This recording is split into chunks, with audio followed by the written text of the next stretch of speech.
Welcome to my channel. இன்றைக்கி நம்ம broccoli பொரியல் எப்படி செய்யணும்னு பார்க்கலாம். இதுக்கு 2 ஆனியன், 3 பச்சை மிளகாய், ஒரு பெரிய சைஸ் தக்காளி கட் பண்ணி வச்சுருக்கேன். ஸ்டவ் ஆன் பண்ணி பேன் வச்சுக்கோங்க. எண்ணெய் ஒரு டேபிள் ஸ்பூன் ஊற்றிக்கோங்க.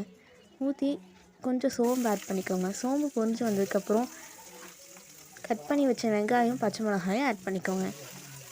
அதுக்கப்புறம் தக்காளியும் ஆட் பண்ணி நல்லா மிக்ஸ் பண்ணி விடுங்க.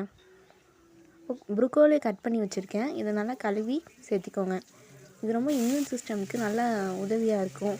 அதே மாதிரி பிளட்டில் இருக்கிற சுகர் லெவலையும் நார்மலாக வச்சுக்கும். தேவையான உப்பு அளவை ஆட் பண்ணிக்கோங்க. மஞ்சத்தூளையும் ஆட் பண்ணிக்கோங்க. ஆட் பண்ணி நல்லா மிக்ஸ் பண்ணி விடுங்க.